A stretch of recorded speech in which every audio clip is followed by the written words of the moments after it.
laisse le temps et laisse-toi le temps aussi d'absorber tout ça et de te dégager de tous ces blocages et de tout ce mal-être en fait.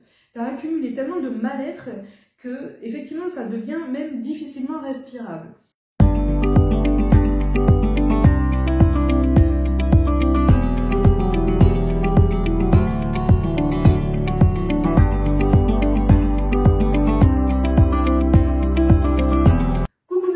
Bienvenue pour cette nouvelle guidance intemporelle axée sur le parcours flamme jumelle. J'espère que vous allez bien, que vous vous portez bien. Comme toujours, je vous le rappelle, c'est une guidance générale. Ne prenez que ce qui vous aide à réfléchir et à prendre une décision, à vous maintenir ou à vous remettre en mouvement dans votre vie. Et surtout, n'hésitez pas à visionner les guidances qui sont déjà en ligne et qui pourront peut-être vous aider davantage par rapport à votre parcours. Tu l'auras compris, ici, on va s'intéresser à la polarité féminine. Et je vais faire comme si c'était toi. Petit rappel important, dans le parcours FJ, quand on y est réellement inscrit, on peut changer plusieurs fois d'énergie.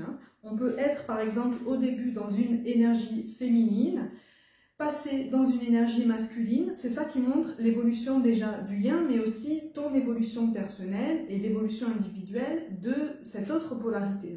Donc ici, tu peux être la polarité féminine depuis le début du lien, tu peux être la polarité féminine depuis tout récemment. Et là, donc, on a une polarité féminine qui prend sur elle justement pour se détacher au maximum de ce lien. Alors, visiblement, le détachement n'a été que théorique sur toutes les années qu'ont duré ce lien, ou en tout cas sur tout le temps qu'a duré ce lien jusqu'à présent. Donc, je ne m'adresse pas à des personnes qui sont en début de connexion. Vous êtes plutôt, on va dire, en milieu de parcours, si tant est qu'il y ait un milieu vraiment standard. En tout cas, vous ne venez pas de commencer, vous ne venez pas de vous rencontrer. Donc on a ici une polarité féminine qui essaye de prendre du recul sur sa vie, qui essaye de se recentrer, qui essaye effectivement de surmonter des doutes, des angoisses, des insécurités. Polarité féminine, tu travailles sur toi. Encore une fois, quand on parle d'énergie, on ne parle pas de genre. Donc tu peux être un homme, tu peux être une femme, peu importe. En fait, ici, visiblement, tu prends du recul sur ce lien et sur cette situation parce que tu sens qu'en fait, l'autre polarité est en colère contre toi.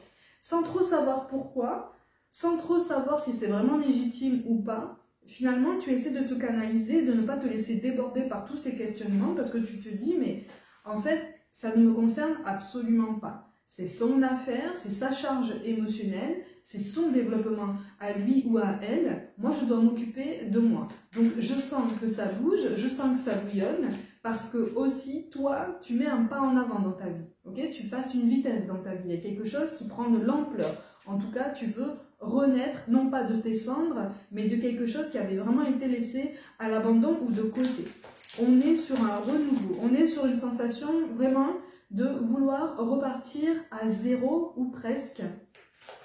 Sauf que je te le dis toujours, on ne repart jamais à zéro, on repart toujours avec une expérience, on repart toujours avec un savoir dont on peut se servir justement pour rebondir d'une autre façon ou avec une autre vigueur dans notre vie.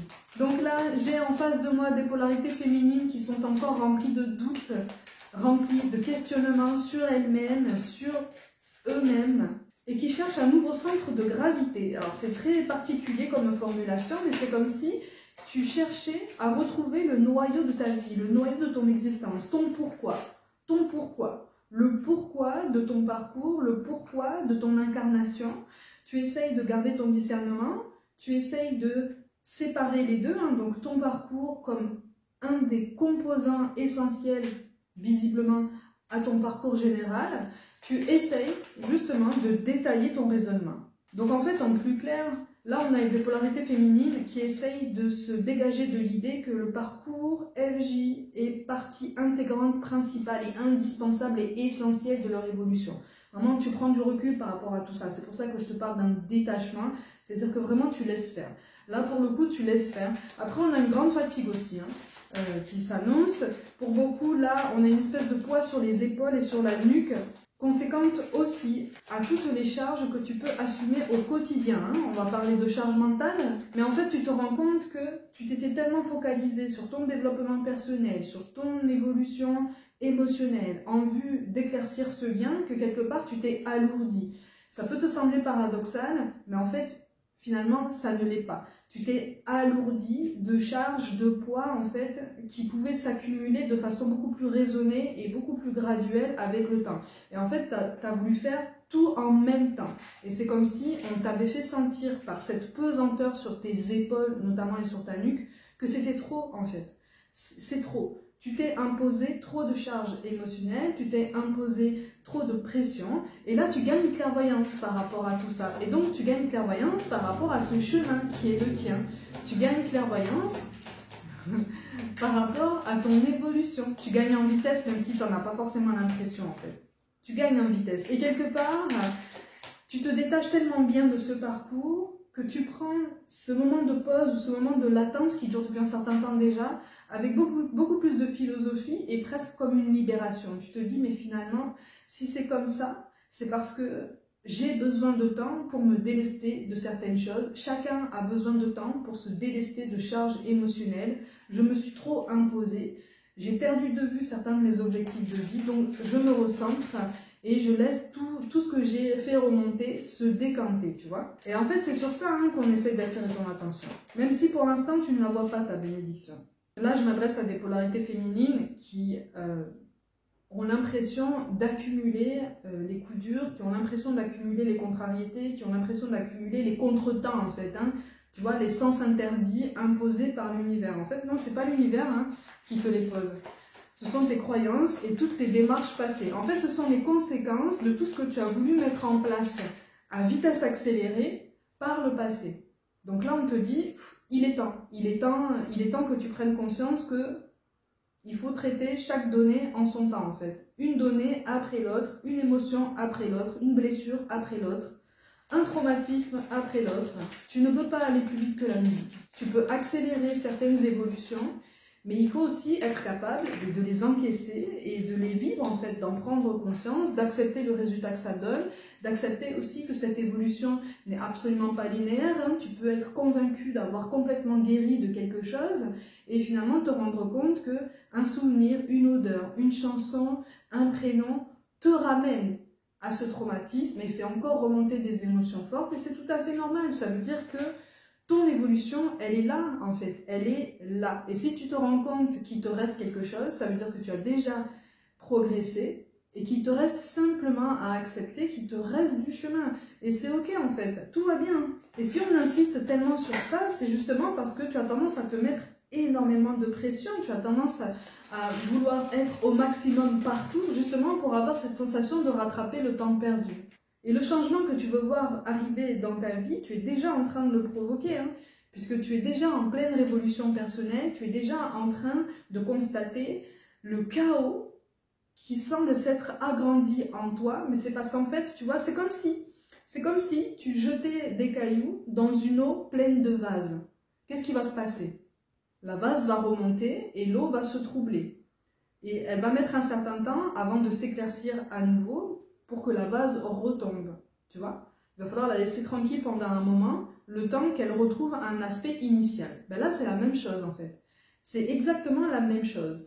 Par ces cailloux, de façon très symbolique, que tu as jetés dans la vase, en fait, ce sont toutes ces initiatives pour te sortir de ces nœuds karmiques, pour te sortir de ces blessures, pour te sortir de cet inconfort. Parce que tu t'es dit finalement, si je suis réellement sur ce parcours-là, c'est parce que ça doit être un outil pour me grandir. Donc je vais essayer de l'utiliser comme l'outil qu'on me propose, et j'ai envie d'y aller vite, parce que si je suis réellement dans ce parcours, c'est parce que j'ai l'opportunité de faire sauter un blocage, peut-être un petit peu plus vite, ou un blocage prédominant, de façon beaucoup plus efficace, beaucoup plus prégnante, beaucoup plus significative dans mon incarnation actuelle, pour pouvoir en être un petit peu plus débarrassé après. Tout ça, là, ce sont tous les cailloux que tu as jetés dans la vase. La vase, en fait, ce sont tous tes traumatismes passés, donc ceux de cette vie-là, ceux que tu as à démêler, donc avec tous tes liens karmiques autour de toi. Je te le rappelle, le parcours FJ, c'est simplement un lien karmique, où tout est décuplé, certes, mais c'est du karma, ok? Donc, tout ça, là, c'est ton karma. La base, c'est ton karma. La base, c'est aussi l'expérience de tes vies antérieures, et c'est aussi le bagage transgénérationnel qu'on reçoit tous à la naissance et avec lequel on est obligé de composer plus ou moins consciemment tout au long de notre vie. Donc là, tu es en train de constater que finalement, l'eau n'est plus aussi claire que ça, hein. Elle est vraiment devenue vraiment trouble et c'est ça en fait qui te perturbe. Et c'est pour ça que là, tu as été poussé à ce moment de détachement, sur cette initiative de mise en retrait pour te dire, ok, je me recentre maintenant sur ce que je peux maîtriser, c'est-à-dire les décisions que je peux prendre à chaque jour pour poser des actions concrètes, pour mener des projets à bien, tout domaine confondu. Je ne m'interdis absolument plus rien. En fait, c'est en substance l'idée et l'état d'esprit qu'on essaye d'imprégner en toi-même. Que tu ne t'interdises plus rien, que tu prennes assez confiance en toi, ou en tout cas que tu essayes de te dire que tu as confiance en toi pour aller de l'avant, mais dans tous les sens du terme, donc dans le sens littéral comme dans le sens figuratif. Il y a quelque chose qui fait que on est sur une nouvelle dynamique pour toi, mais c'est une nouvelle dynamique que tu découvres. Pour beaucoup, tu la redécouvres, mais si tu la redécouvres, auparavant, tu ne l'avais pas explorée dans sa pleine force, dans sa totalité. Tu étais simplement resté plus ou moins en surface, parce qu'encore une fois, on avait un problème de confiance en soi, on avait un problème de prise d'initiative et d'être force de proposition. Et là, tu es sur cette révolution intérieure que tu as construite, hein, que tu as menée. Et en fait, on n'est pas en train de te blâmer, au contraire. Tu as pris de bonnes initiatives, tu as fait de bons choix. Parce qu'aujourd'hui, tu te recentres sur toi. C'est-à-dire que vraiment, on t'a ramené à toi-même. C'est comme si on avait replacé des œillères comme ça sur toi, et des œillères que tu ne parviens pas à t'enlever. Comme pour te dire, maintenant, tu ne regardes plus ce qui se passe autour de toi, tu te concentres sur les choix que tu peux faire pour toi. Et donc, tu te concentres sur le fait que oui, l'eau est trouble, mais tous les cailloux que tu as jetés là vont avoir un effet par après. Laisse le temps et laisse-toi le temps aussi d'absorber tout ça et de te dégager de tous ces blocages et de tout ce mal-être en fait. Tu as accumulé tellement de mal-être que effectivement ça devient même difficilement respirable. On a la lettre M, R, on a le L aussi et le E avec un accent grave qui ressortent. Soit pour ton prénom, soit pour ton nom de famille, soit pour cette polarité, mais en grande majorité, ça te concerne directement. C'est justement pour t'aider à t'orienter, à t'identifier par rapport à cette guidance. On te parle de football aussi et de volleyball, aussi bien en salle que sur la plage. Je te transmets les messages comme ils viennent. On a la couleur jaune aussi et la pêche. En tout cas, dans cette guidance, on souhaite te rassurer sur le fait que vraiment tu avances à grands pas. Rassure-toi sur le fait que même si tu ne vois pas les résultats concrets de tes efforts, ils arrivent, ils se préparent et simplement on essaye de te préparer à l'idée de recevoir une plus grande récompense que ce que tu imagines. En fait, tu as tellement souffert et même dans ce lien, ça a été quand même tellement particulier. Je le rappelle, pour ceux qui s'inscrivent vraiment dans ce lien, on n'est pas dans un lien toxique, on n'est pas dans un lien violent, on n'est pas dans un lien avec quelqu'un qui te rabaisse. Ça n'est pas un parcours FJ. Ça, c'est une relation qu'il faut fuir. Et toutes ces récompenses-là, elles arrivent, elles se préparent pour toi. Mais simplement, si on te les donne aujourd'hui, là, à l'instant T, tu ne seras pas forcément satisfait ou satisfaite de la beauté de ce qu'on va te donner, de l'importance et de la portée même de ce qu'on va pouvoir t'envoyer. C'est pour ça que tu as l'impression comme ça de traverser une espèce de tunnel qui se rétrécit. Tu vois, un tunnel sombre qui se rétrécit. Plus tu avances, plus tu as l'impression que ça se rétrécit comme ça et tu te dis mais finalement, est-ce que je vais dans la bonne direction? Et là, c'est la panique. Là, c'est la panique. Là, on commence à angoisser et on réveille des peurs, on réveille des angoisses. On en revient à cette image de la vase qui est encore en mouvement. Ok? Donc, tu es encore dans cette période-là.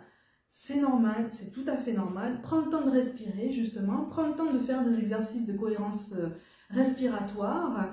Si tu ne sais pas ce que c'est, je ferai une vidéo dessus. Google aussi peut être de bons renseignements pour toi sur les exercices de respiration cohérente.